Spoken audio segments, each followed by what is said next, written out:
Welcome back to the It's Too Easy podcast. I'm Jake. This is my brother Zach.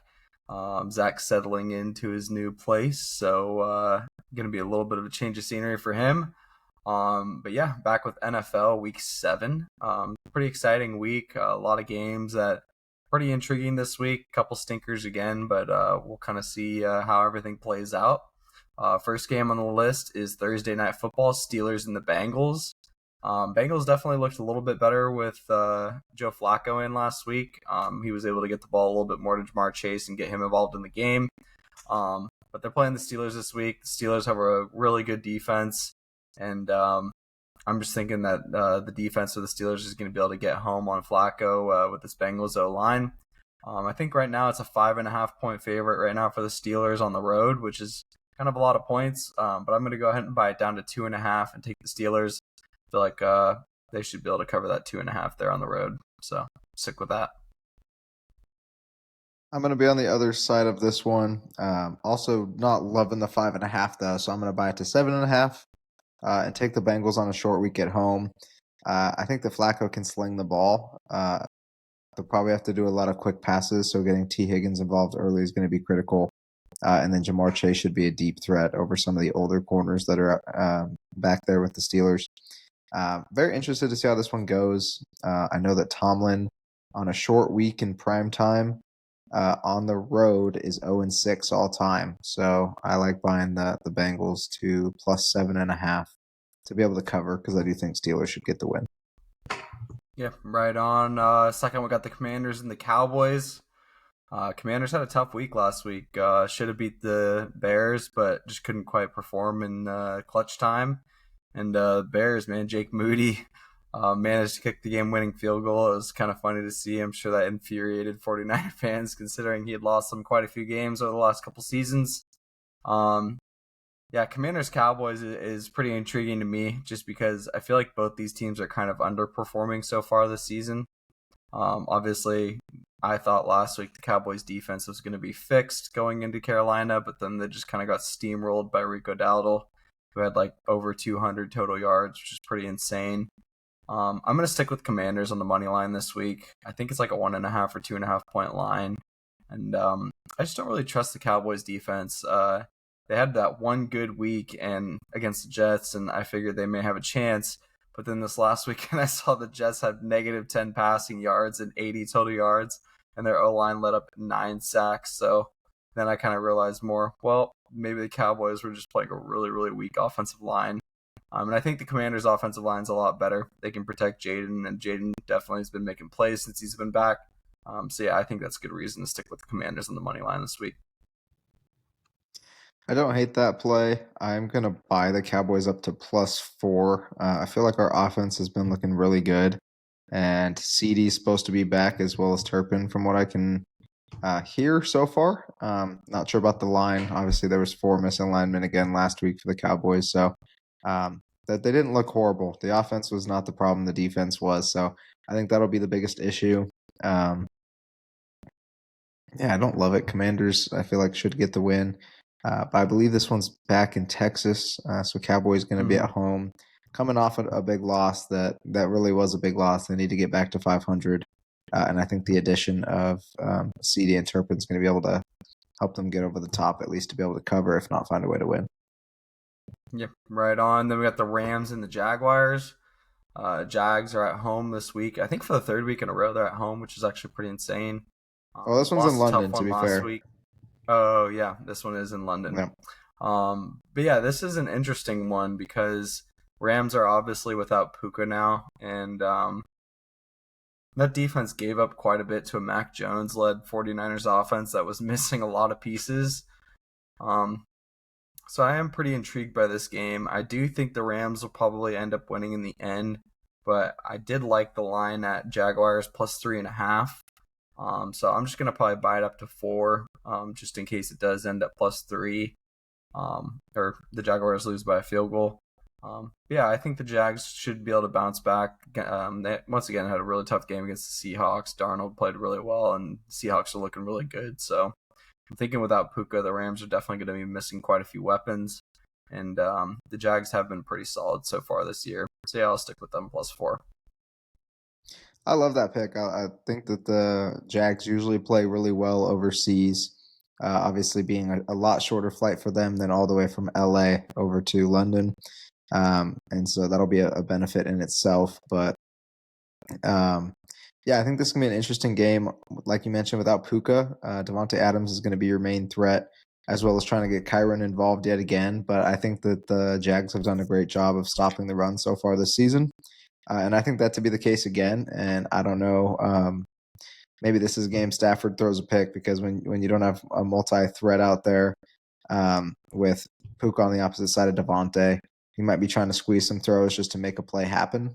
And I think the Jags are actually going to come up with a win. But if they did lose, it'd be on a Stafford game-winning drive, probably by 3. So I like the cover of +3.5, maybe +4. And I could see Tutu Atwell have a big game because he typically steps up when somebody's missing, and he can burn a corner for a deep ball. And the Jags have given up a 38-plus yard pass in each of their games so far this year. Yeah, no, it seems pretty solid. Then we got the Raiders at the Chiefs. The Raiders are 12.5 point dogs. And I feel like it's just kind of been Gino hasn't really hit his stride, and that defense has been struggling to kind of keep them in games. It's kind of been a Max Crosby one man wrecking crew on that side of the ball. But yeah, I'm also just going to buy the Raiders up to 14.5 and take them plus 14.5. 12.5 is just a lot in the NFL. And if Gino actually kind of gets going a little bit, which is possible against the Chiefs, but not a lot of teams run the ball well against the Chiefs. I think that the 14.5 is possible to cover. Um, we'll kind of see how it plays out because the Chiefs have a lot of their weapons back and they're back home in this game again. So it'll be a good opportunity for the Chiefs to get above 500 for the first time this season. And then hopefully they can rock from there. But yeah, I mean, I think it's about time the Raiders stepped up and showed kind of who they really are. I feel like over the first few weeks, they've just lost based on a lot of turnovers from Gino. And as soon as he can turn that around, I feel like that'll be a bit of a different team. But he's really been struggling so far this season. And in the past, he's been known as one of the most accurate quarterbacks in the league. So hopefully he'll be able to turn his head around and kind of dig them out of this hole a little bit. And once again, division game. So hopefully that'll keep the game a little bit closer than a lot of people are expecting. Yeah, the Raiders have been one of the teams that always give the Chiefs a run for their money. It didn't matter if Aiden O'Connell was back there at quarterback or what. I mean, they've gone through so many QBs the last few years, and it's always a close game. So I'm actually going to no play this game. I don't love it. It's Rashee Rice, first game back for the Chiefs. And so with that, I think their offense could start a little bit slow. But I do think that they'll end up coming away with a win, probably by at least a score, if not 2. So I don't love the line, but I could also see them steamrolling if they come back full head of steam with Rashee back. Obviously, opening up the field a little bit more for Trav and then getting the run game going. But like I said, Gino's been pretty bad. Having Bowers out for the last few weeks and potentially next week doesn't give me enough clarity to be able to take them going forward. Yeah. Right on. And the Dolphins and the Browns. Probably one of the few games that it's probably stinky for me. I probably would rather not touch it, but I think the Dolphins are better suited in this game to go and get a win. With missing Tyreek, obviously it's changed a lot in the offense, but they still have looked relatively decent on offense. It's just kind of whether it's just kind of whether their defense can keep them in games, and they have a good chance to really show that their defense can keep them in games. We know that the Browns have a solid defense, and that's likely going to give the Dolphins some problems, but the Dolphins do have some speed still, so I do expect the Dolphins to get the win here. But I think the Browns right now are favored -2.5, so you might be able to get the Dolphins plus money on the money line, and I think that's probably a better play for this week. I just don't know if Dylan Gabriel is going to be good enough to get that team his first win, I should say. I think this game is going to be really ugly. Dylan Yeah. Gabriel hasn't been horrendous, but he also had 52 passes and 230 yards or something, which is not great. So I'm going to take the Browns money line. I believe it's at home for them. And they've been able to run the ball really effectively with Quinshon Judkins. And we just watched the Chargers, who are extremely beat up, find a way to score in 40 seconds at the end of the game to pull off a win. And really, the Dolphins couldn't have done much more offensively to be able to win that game for themselves. And the Browns, on the other hand, have a great defense that is healthy right now. And so I think that they can easily get a couple turnovers off of Tua. A lot of pressure going to be coming up front. And so I don't love it, but I think it could be a good pick for the Browns to come away with one at home. Yeah, just that opportunity for Shador to come away with the opportunity in the next game or maybe the one after that if they come away with a win in this one. All right, right on. Um, yeah. Then we get the no, it's that's kind of gonna be a stinky one, but hopefully it'll be a fun game to watch at least. Then we got the Patriots and the Titans, another one that's kind of like, oh man, I'm not sure if I'd even watch that game. Obviously Drake May's been super fun to watch so far. I think the Patriots on our roll right now, tied for the division lead, which is pretty impressive. And I like them in this game against the Titans once again on the road. I'm riding a lot of road teams this week, but this one feels right. I think the Patriots, after their nice win against the Saints, are going to be able to go in and get it done against the Titans. I think Cam Ward's going to have a bit of a problem with this Patriots defense. Talked a little bit about it last week, how this Patriots defense has kind of been sleeper coming into the year, but they've definitely got a lot of good free agent signings over the offseason and are really starting to kind of come together and look like a unit. And with the way Drake May is throwing the ball, I think he's like top 5 right now in the NFL and throwing the ball 20 plus yards down the field. Definitely helps when you have some of the weapons that they were able to get. But right now, I think the Patriots are 5.5 or maybe 7.5 point favorites, 4.5, something like that. I'm gonna buy it down to 3.5. I could see them winning this game like 24-20 or 20-16, 21-17, something along those lines. But yeah, I think buying it down to 3.5 is going to be the play for me. But I do like the Patriots here on the road, and for them to just kind of keep the ball rolling. I think the Patriots should come away with the win here. I really like teams that get rid of their head coach and then come back the next week fighting for something better. Obviously, Callahan was just fired from the Titans, and so I'm looking for them to be able to bounce back, maybe finally put some points on the board, and come away with a cover. I think the line I saw was 7.5, so I am going to buy it up to 8 from there. Like you said, a 24-16 would make sense. Their offense has been bad, but if they can keep themselves in the game, I think that they can cover up at home. Yeah, right on. Then we got the Panthers and the Jets, another game that I would prefer not to watch. Obviously, the Panthers just got a big win against the Cowboys. They're definitely going to be favorites in this game once again on the road. And the Jets lost that close game in London to the Broncos. Jets offense was abysmal against the Broncos, but pretty much everybody's been pretty abysmal against the Broncos defense. Now that they've kind of found their groove, I feel like all the pieces they picked up on defense in the offseason are really starting to gel. And other than that Colts game, their defense has just been pretty incredible to watch. I think they're like leading the league in sacks right now by 10 or something like that. They're first with 30, and I think the Steelers are second with 20. So it's pretty intriguing to watch that Broncos defense. But yeah, I think the Panthers are likely going to win this game on the road against the Jets. It could be time for the Jets to get that first win, but pretty hard for me to bet on them after watching them put up negative 10 yards of passing last week.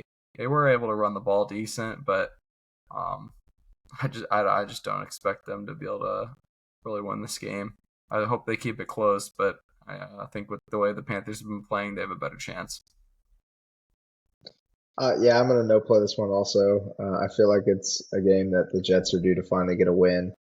We've yet to see him do that, but Garrett Wilson's out and their offense already sucks. So all things said, it should be the Panthers. But the line being at 2 points just seems really strange. I think Yeah. going back to New York as well. So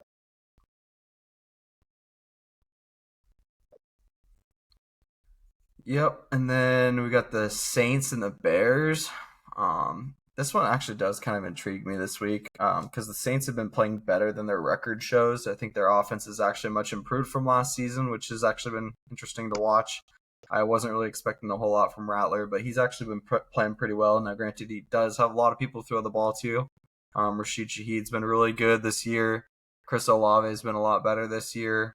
Still got Kamara in the backfield, so he's got a lot of outlets to get the ball to, and he has been finding a way to get it to them. Bears, on the flip side, have been a lot better this season as well. Obviously, the addition of Ben Johnson is paying huge dividends for them as a team. and their defense is really starting to find its groove and step up in these last few weeks. So it's been pretty fun to watch the Bears. I'm going to stick with the Saints plus 7.5 here.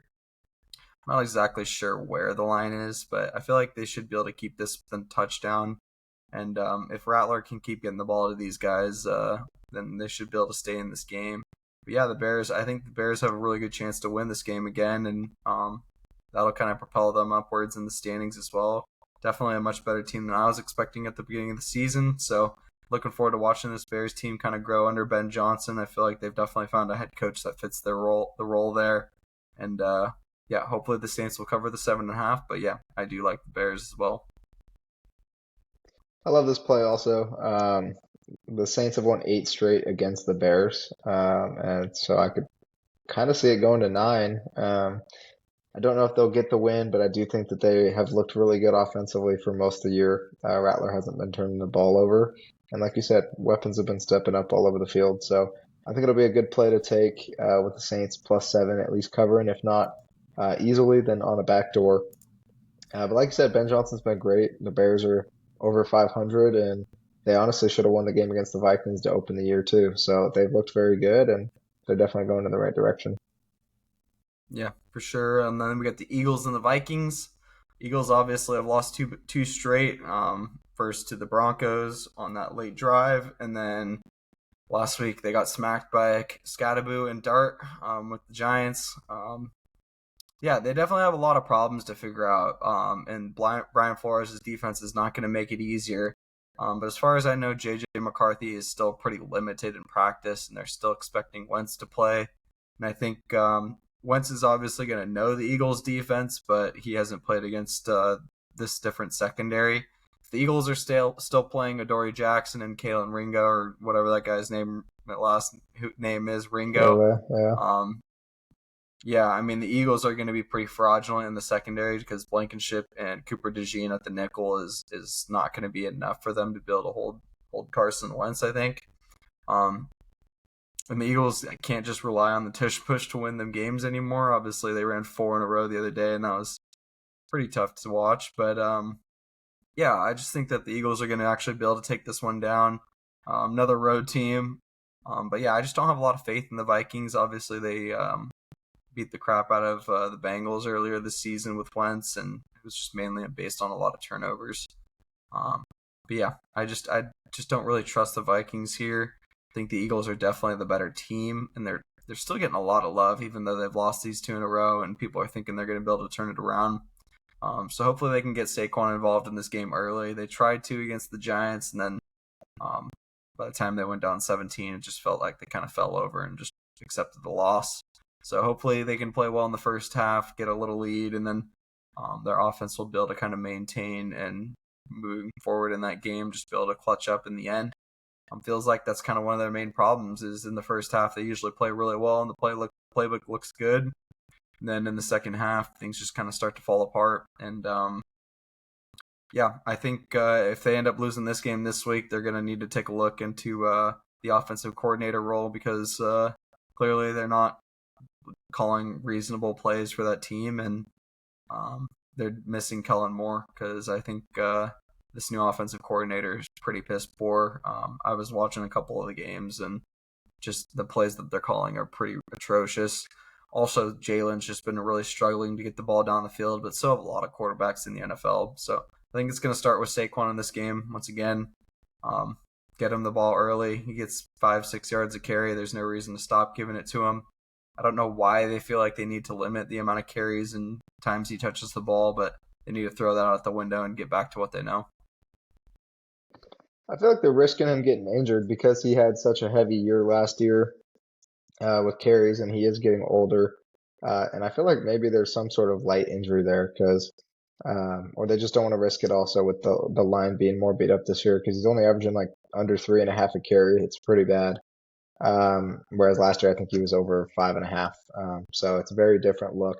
But yeah, Eagles win the game by running the football first and foremost. So I think that they need to go in there, and if it takes running it 35 times with Saquon, running it 35 times with Saquon to come away with a win, they should be able to get the win either way. I think this is a game that both teams could have a lead at some point, so I'm hoping that the Vikings could go up early and maybe catch the Eagles at +4 because I don't think they'll lose by much more than +4 if they lost. But I do think that they're going to come over with a win, so I also am taking Eagles on the money line. Yep, right on. Then we'll move on. We got the Colts and the Chargers. This is one of the games I'm super excited for because you got a really banged up Chargers team playing at home against the Colts. And right now the Colts are plus money. They are the dogs. And I'm gonna stick with the dog in this game and take the away team plus 4.5 for the Colts. I think I'm buying it up a little bit from 2.5. I just don't really trust this Chargers team right now, and that's kind of the main reason I'm going to take the Colts here. Is the Colts are 5-1, obviously looked great with Daniel Jones, Jonathan Taylor started to look really good in the last few weeks, and the Colts defense I still think is one of the better ones in the league, and I think they're going to give the Chargers fits. Obviously, the offensive line's beat up. They have no true running back one right now, which is a real issue because you can't just rely on Herbert to throw the ball 50 plus times, and um, yeah, I mean, Keenan Allen. I don't know what his status is, but they finally were able to get Ladd the ball quite a bit last week, and that ended up being clutch. Um, yeah, I just think the Chargers, with being really banged up, have been a bit of a different team, and we've seen that in these last few weeks.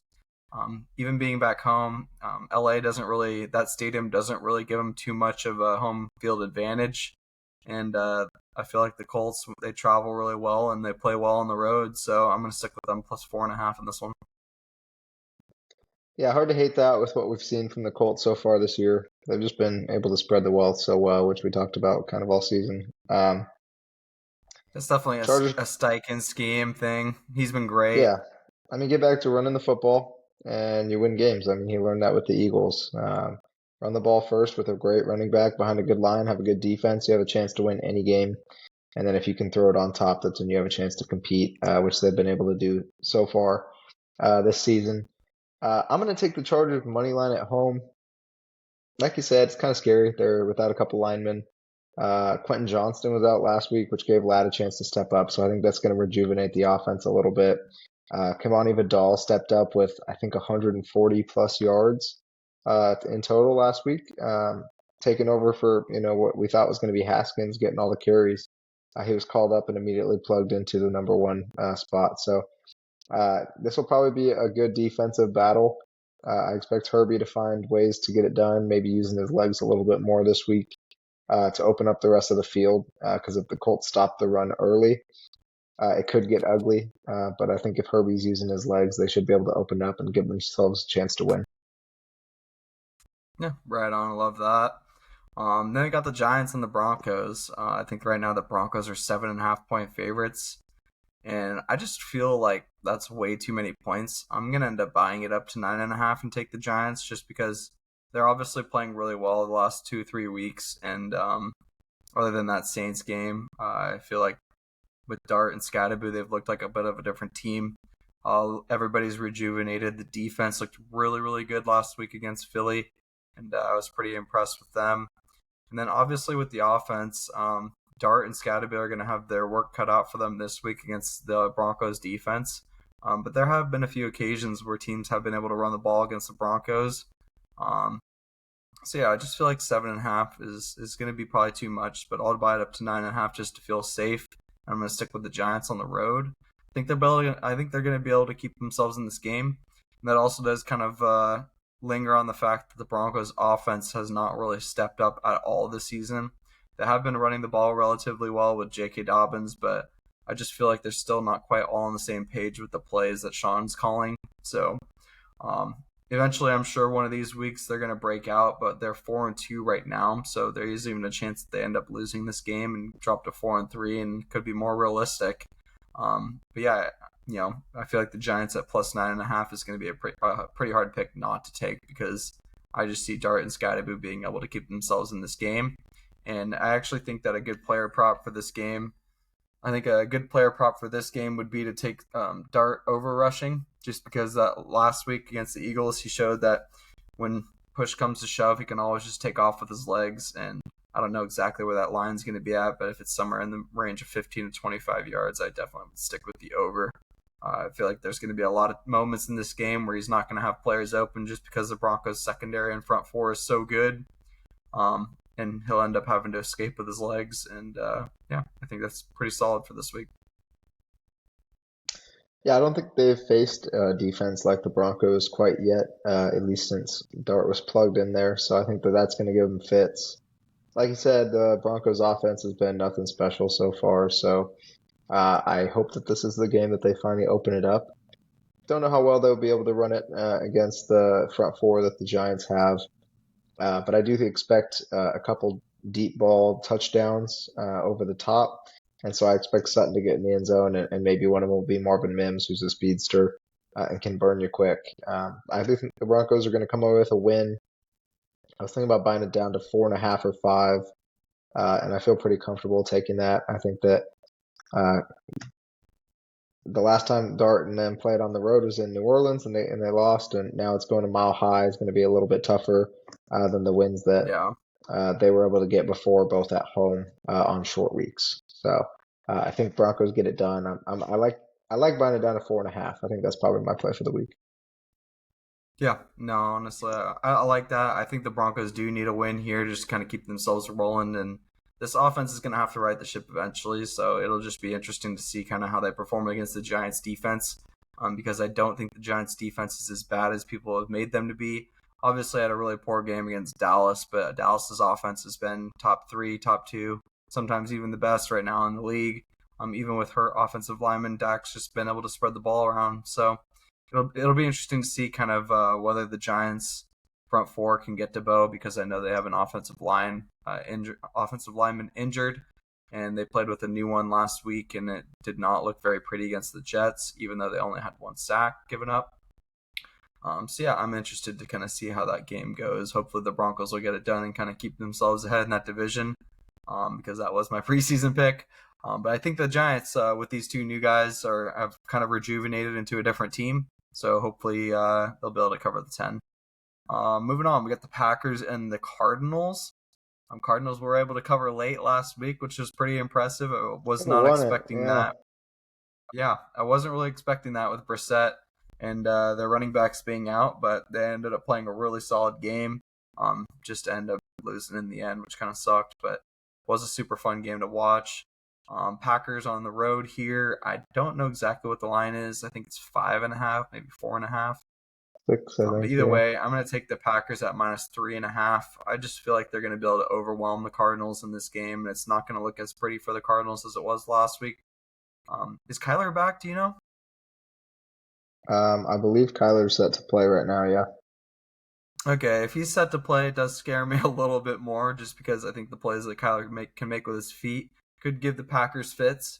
But once again, I just think the Packers all around as a team are playing really well as a unit, and yeah, I think the -3.5 is going to be the way to go in this game, so I'm going to stick with the Packers on the -3.5. I'm going back and forth on this game. I feel like the Cardinals could win. Like I feel like this is a matchup that's always pretty close. I don't know if that's accurate or not, but I feel like it is. But at the same time, no running backs for the Cardinals. Potentially, Kyler's there. And like you said, if he's running, then maybe they have a chance. But I don't see him outrunning Michael Parsons, Rashawn Gary, and the Yeah, whole crew. And so I think that they should be able to go out there and dominate, even though it's on the road. Packers offense is what scares me. They've yet to look good.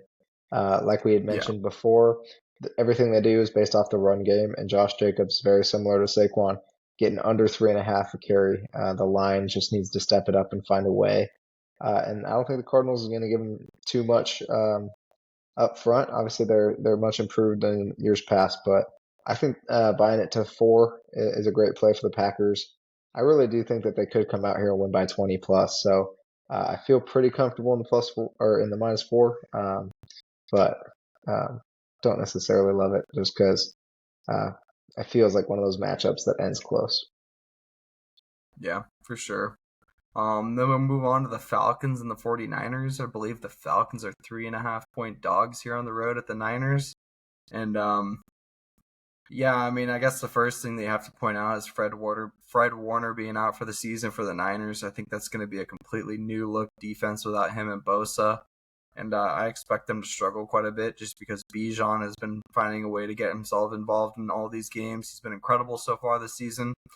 Drake London has been awesome so far to watch, and then Kyle Pitts and some of these other wide receivers from Atlanta are really starting to get involved. Now, the thing that scares me a little bit is the Falcons have not been a great team on the road. So if the Niners can manage to get a couple turnovers, they'll really keep themselves, I think, ahead in this game. But I'm going to stick with the Falcons plus 4.5. I do think they've figured out some things on offense over the last couple weeks. Obviously, their defense only gave up 14 to Josh Allen and the Bills, which is pretty impressive. Definitely showing the significant turnaround they've made year over year on the defensive side of the ball. So as long as the defense can hold this really injured Niners offense and hold McCaffrey relatively low scoring, I do imagine it will be a pretty low scoring game. I'm thinking maybe like 21-13, 21-14. And I think there's a chance the Falcons can win this game, but for now I'll play it safe and buy it up to 4.5 and take the Falcons plus 4.5. Yeah, this is kind of weird. My favorite game of the week I mentioned last week was the Falcons to cover and get a win, and that they did against the Bills. I feel the same way this week. I think that they're going to cover and get a win against the Niners. The Niners have most of their offense coming back.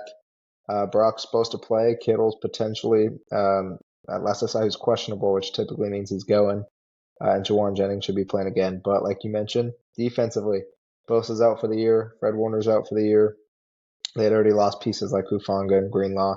And Michael Williams is a rookie, and he's been stepping up. But I just think the Falcons are going to be able to outplay them, control the game by pounding the football with Bijan, with Tyler Algier, who had a big touchdown last week against the Bills. So I do like buying it up to 4 or 5 from where it's at 3.5. But I do think it's also another good play with some value for the money line as well. Yeah, right on. And yeah, I mean, it's just one thing I'm really impressed with the Falcons is they have been really good about designing schemes to get Bijan the ball, whether it's running the ball or throwing it out of the backfield. I feel like a lot of the schemes they've been making have worked out really well for them and gotten him in open space, and he's been able to make plays. So hopefully they will be able to do that again this week. Then we got the Bucks and the Lions, another fun one this week. I believe right now the Lions are like 4 or 5.5 point favorites. And I just think that's pretty disrespectful because Baker Mayfield's on MVP form, and last week they were missing 3 of their top wide receivers, and he still absolutely balled against the Niners secondary. And the Lions aren't going to have Branch in this game. They're suspending him for a game, and I feel like the Buccaneers defense isn't that bad. Obviously, they've been in a couple shootouts, so it could get ugly early, but 5.5 is a lot against this Buccaneers team that's got Baker on an MVP form. And their defense every now and then has been a bit fraudulent. So I think if Baker can kind of keep away from getting sacked by Aiden Hutchinson, they'll have a decent chance to win this game. But I'm going to buy it up from 5.5 to 7.5 because why not? It's like, just give yourself a full touchdown in room there. The Lions obviously play really well at home. So it does scare me a little bit just because the Lions are due for a win now. Especially after that tough loss to the Chiefs. So I love the Bucks at plus 7.5. I love that Bucks team. Kind of been all over them this entire year, and why not just keep riding with it? If Baker is in true Baker form again this game, then I think they'll give themselves a decent chance to win. This is probably my favorite game of the week. Is I think the Lions will win no matter what. The line couldn't tell you. Could be anywhere from a 1 point game to a lot more than that. I'm going to buy it to 4. I think it was at 5 or 5.5 when I looked at it. I think the Lions are going to cover 4. Like you said, they just play really well at home, and then they're going into the game. The Bucks are going into the game with no Mika for the next 6 or 8 weeks. Bucky's still out. Mike's still out, and Godwin is still not really doing much yet. I think he's had 3 catches for 25 yards in each of the last 2 games. So it's going to be on young Tez stepping up, as well as Chris Godwin potentially getting back into form. And I don't think Rachaad White's going to be able to do too much against this Lions defense that is probably getting ripped into by Campbell after giving up 30 against the Chiefs, as well as some questionable ref calls in that last game. Chiefs ended with 0 penalties all game, so that was cool. Yeah. So yeah, I do think the Lions are going to get a win. I think that's probably my favorite play of the whole week. I'm going to take it at -4, and I kind of like it, but like you mentioned, Bucks have won 4 games by under 3, and then obviously just handled the Niners without the receiving core. So it'll be an interesting game for sure. Two of my teams that I don't think will ever, like win it all, but I think that they're both on the edge of doing something great. Yeah, for sure. And then we got the final game of the week. We got the Texans and the Seahawks. I'm actually pretty intrigued by this game. I just think that the Texans have been able to find something the last couple weeks. Um, and Seahawks obviously have been more of the same. They've been able to find something over the last couple weeks, even though they had that tough loss against the Bucks. I do think Darnold has been really good, been able to get the ball spread out. I haven't really paid too much attention to how the Seahawks run game is developing over this year. So that's kind of going to be the main reason why I take the Texans plus 5.5. I just think I have seen that Woody Marks and Nick Chubb have started to get chugging a little bit, and that's allowed for CJ to open up the field a little bit and kind of distribute the ball down the field. Um, yeah, I don't really love this one just because the Seahawks at home are a little bit of a different beast, but if the Texans are kind of going to make their way back into the division, they need to at least make this game, give the Seahawks a run for their money here in this game. And I think right now the line's like 3.5 or 4.5, so I'll just buy it up to 5.5 and stick with the Texans. I like the Texans a lot this week. Um, the Seahawks got a big win last week against the Jags at the Jags. Long flight to Jacksonville, long flight back. So I think they could be a little bit tired. Got a huge win, so this one's not necessarily as important off the top. You know, they got 4-2. They have one to give if they need to. Obviously, in the division, they need to get another win, and I do think the Seahawks will probably pull it off. But I definitely love the Texans plus four. Coming off a bye and two wins before that, as you mentioned, getting the run game going a little bit. And what stood out to me the most so far is the Texans' defense has been really good. And if they can get a turnover or two against Darnold, or even a fumble at some point during the game, then I think that should be able to put them in good field position to get a couple more points on the board. Nico's been a dog, and coming off a bye, getting a little healthier than he's looked so far. I think that they should be able to find a way to at least keep it close, if not even giving themselves a chance to win on the road. Yeah, right on. I love that. But yeah, that'll wrap it up for NFL Week 7. Yeah, should be a good bunch of games to watch this week, especially Sunday Night Football, Monday Night Football should all be pretty fun. And yeah, we'll see you guys back next week for NFL Week 8 and CFB Week 9. And keep your eyes out for CFB Week 8 video to come out as well. We'll catch you next week. Peace.